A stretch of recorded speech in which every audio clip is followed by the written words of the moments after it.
Okay, good day and welcome to Tough Talk. My name is Steve Ombadie, and my co-host, as usual, is Musu. And today we're going to be talking about innovation and entrepreneurship. How do you turn ideas into products or business? And we have two guests joining us today to talk about this topic, and I'm going to let them introduce themselves. Awa? Hi, I'm Awa. I'm the founder and managing director of ROSEE Label, which is an online fashion, and we specialize in African print. And I'm Tish. I am the co-founder of Her Rise Up, which is a social enterprise that is built to empower women, especially women in developing countries in the tech field or any form of innovation. So that basically is a platform that connects like-minded women in developing countries to potential investors in developed countries.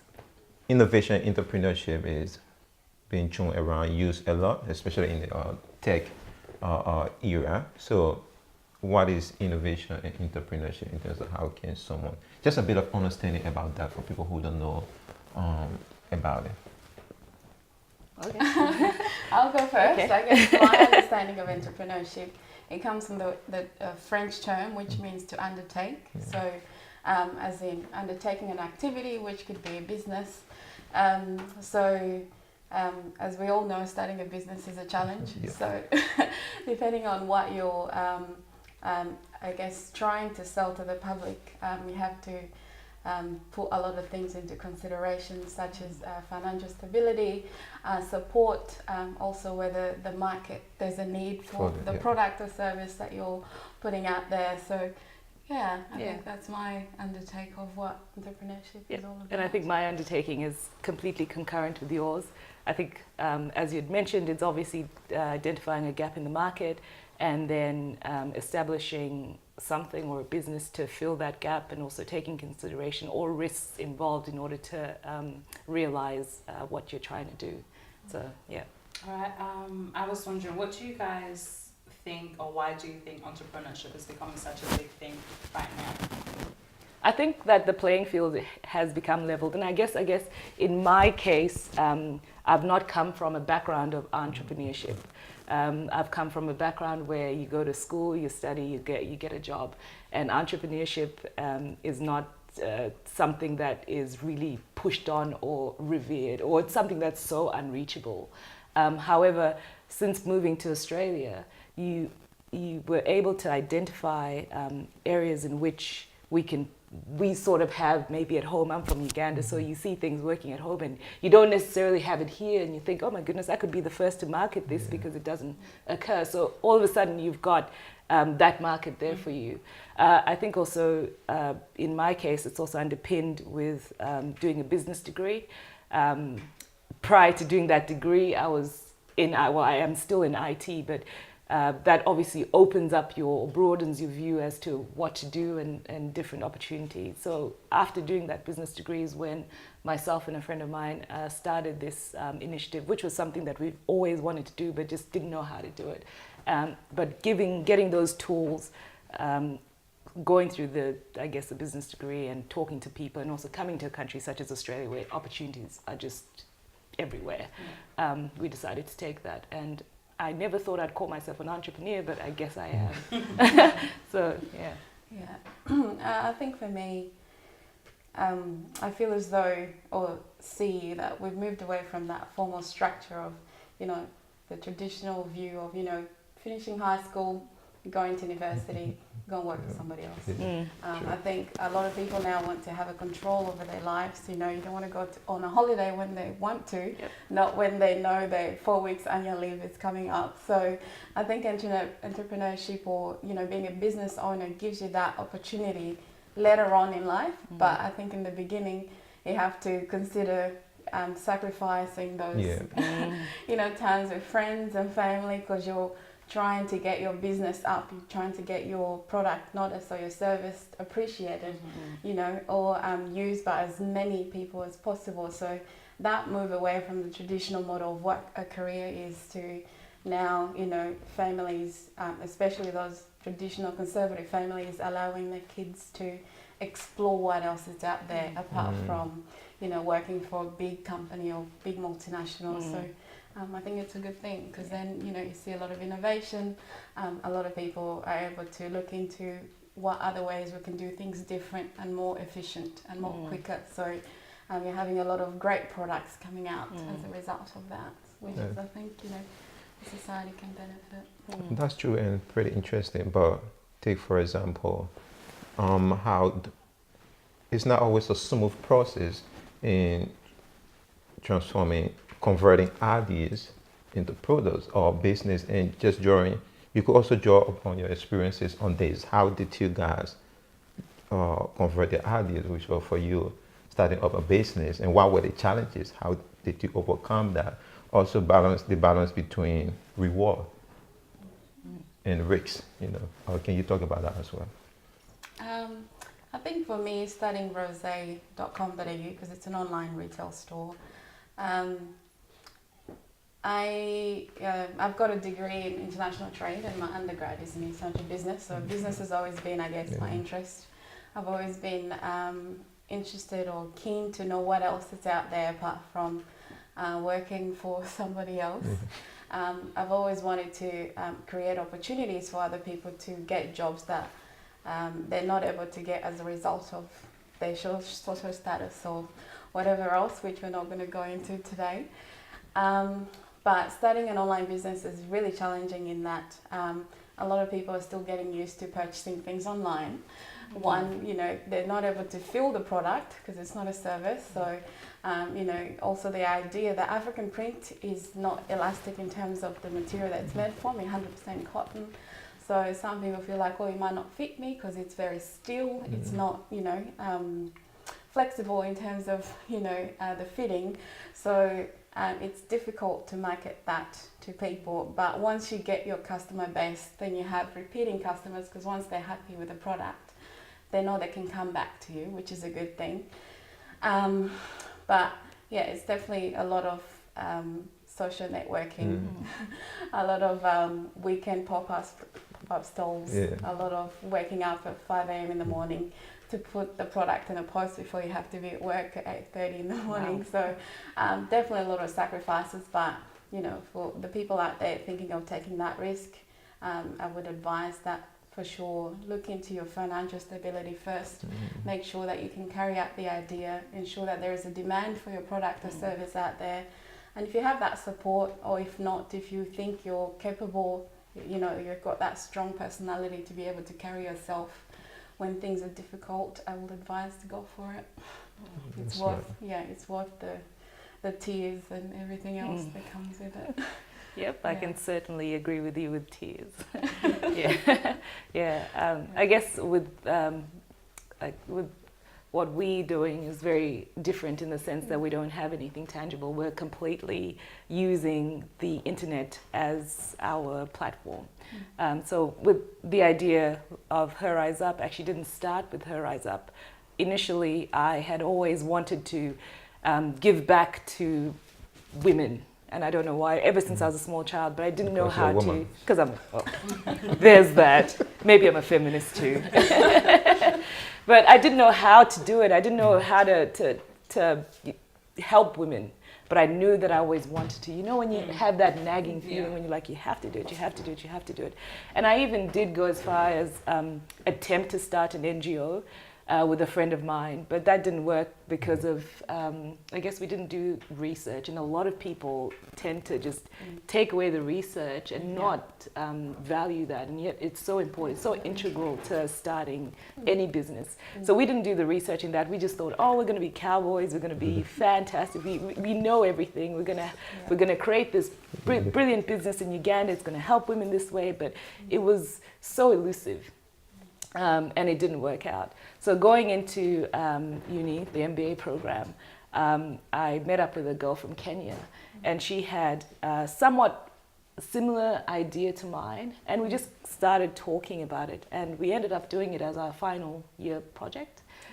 So we did a lot of research. We actually went on ground, spoke to people, took audio recordings, transcribed everything, did the analysis, qualitative and quantitative. Sorry, I had to mention that because, geez. And from that, we realized that the idea would be one that's feasible, because everybody wants to empower anything really. But whether they say it just to, I guess, save face and look good, or if it's because they genuinely want to do it. So getting back that research, we did realize that there was definitely a market for that, and people did want to connect. And we used social media a lot. You know, people on Facebook were on Twitter. So we thought, why not create a platform in which women in developing countries can connect with each other. And we're yet to launch in the middle of September, but our website is also up. So yeah. That's really good. So with both of your businesses and slash organizations, how do you feel that you've been supported by your community, or is there that lack of support within your own communities or within the African community here, and especially with your ROSEE label, Awa? How did you go about marketing and not just making it exclusive to African women, or did you want it to be just for African women? How did you go about that process? I think the biggest mistake anyone in business can make is to isolate their business to one particular market, especially when you make up less than 2% of the population. You know, so I mean, if it's a not-for-profit organization, you're seeking to benefit a particular issue to a certain minority groups, by all means. But I think if you're starting up a company and you know, wanting to see as many people embrace the African culture, you definitely have to get out of your comfortable zone and do what, you know, you don't see yourself doing. I think the biggest challenge I often come across is deciding which models to use, because, you know, it's easy to offend people. I am not politically correct, so, you know, for me it doesn't really matter, but you still have to think about it, because you don't want to, you know, offend your customers. But you also don't want to feel your other customers feel like, you know, perhaps they shouldn't be purchasing from you because, you know, this is only for certain people. So I recently had a fashion show in Paradise, and all my models were of African descent, they're all black. So there was that perception when the, you know, guests were coming out and they're like, oh, this is only for African people, can we buy it? You know, I do get people who ask me, can I wear the head wrap? Is that acceptable? And you have to, I guess, go through that conversation. I wanted to see non-Africans embrace the African, you know, clothing, because I always say that, you know, the African print didn't originate from Africa. We made it our own, but it didn't come from Africa. It started in Asia. So if we have to really go down to the origin, then we can argue as to who can and who can't. So definitely you have to ensure that, you know, you're inclusive in your marketing, and give as many people as opportunities as possible. So I don't really say whether African people support me or non-African support me. I mean, if a client orders something, I'm not going to security check and make sure they fit the criteria. But yeah, so I think I get support from all over the place. That's what I would say, and I really appreciate it. So yeah. In terms of support, I think with Her Eyes Up, it was based not solely on just uni, but we did feel that we got a lot of network support from university, and that allowed us to springboard our idea. In terms of the African community, I'm not 100% sure as to how, I guess that's a difficult question for me, because I'm not really actively engaged in the African community. But I do feel that there would be a strong support for something like this, because Her Eyes Up was spawned from a lot of African families, and I'm sure a lot of us can relate to this. Our parents will send money home, and the recipient doesn't always do what the money was intended for. So that's where Her Eyes Up started. Can you get someone on the ground who's maybe got the same ideas you have in a country that you're either interested in or in a country that is your own, and that person can realize that goal with you, regardless of whether there's a there's a relationship between the two of the people. But we just felt that that's where it actually started. So we do feel that the African community would embrace that, because it is really about them, and it's really about promoting them as well. I've spoken to a lot of Africans and they have loved the idea, and I've got a lot of support as well from my African friends who are starting up their little, I shouldn't say little, but their own ventures as well. So what we're trying to do is keep a lot of our things in-house. So like our marketing company is from someone who started their own marketing venture and is African. So, and also with our website, we're trying to do that as well. So we're trying to also make the connection as well. And we're hopeful that that's going to be forged going forward. But Okay, before I let you guys go, so we have social media, which is useful for innovation and entrepreneurship, and there's so much resources around. But then there are other people who may not know how to locate, or access them, maybe don't have the skills, the knowledge required, the training, education. But then just from you guys' experience, what are other opportunities, what are other areas of opportunities that you could identify for young African people who want to engage innovatively or through entrepreneurship?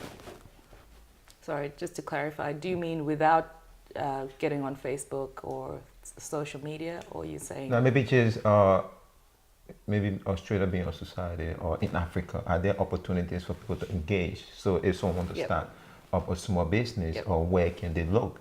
They might have ideas, but just don't know how to start up, or other areas to be creative in. So, and I'm going to start this before I forget what his question is.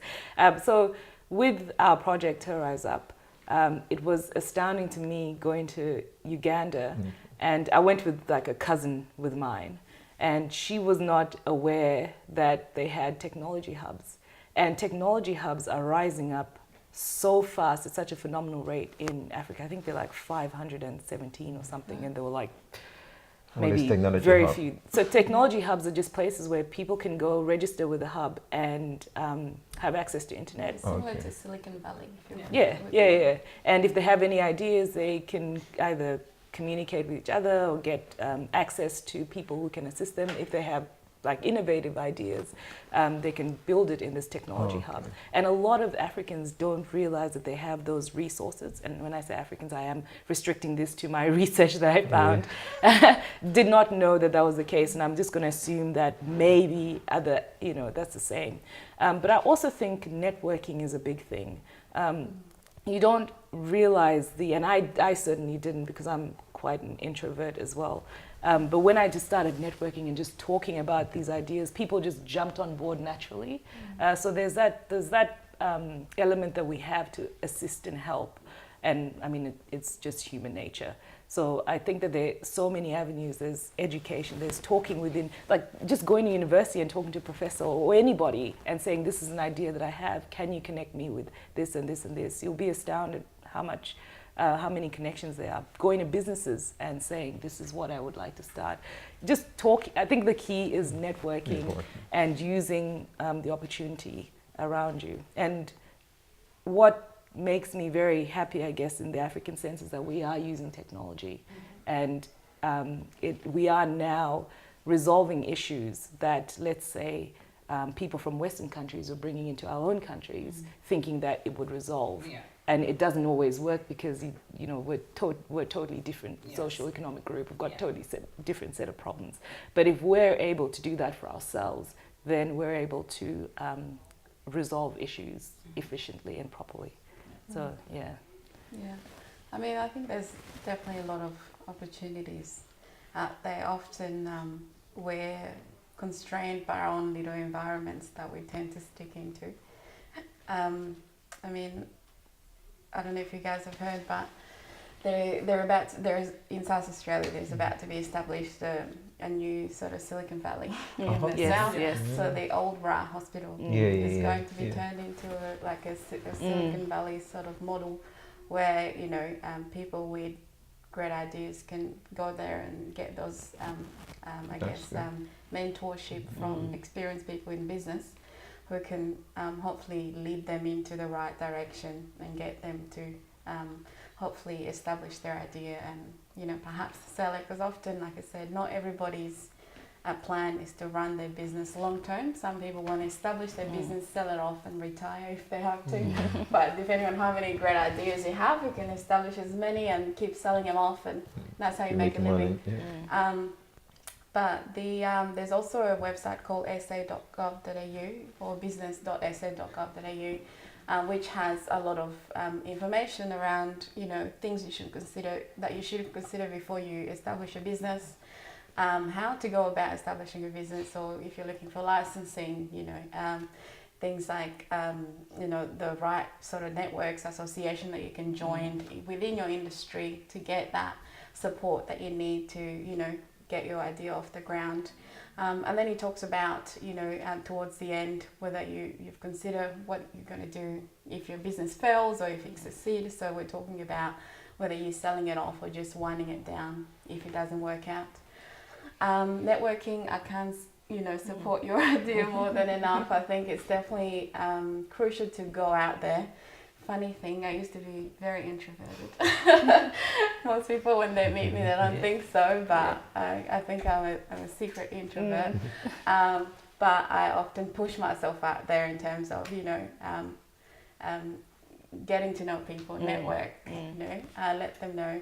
And the other thing that a lot of migrants, I think, they don't tap into is partnership. You know, find someone that is trying to do the same thing as you, who have the skills that you don't have, and match it together. You can make, you know, something grow. Because I think sometimes we all want to keep our ideas to ourselves. Obviously, ensure that, you know, if you're going to be going out there telling people your stuff, you know, if you need to ensure that it's patented, make sure you get that. You know, if it needs to be trademarked, make sure you do all those things.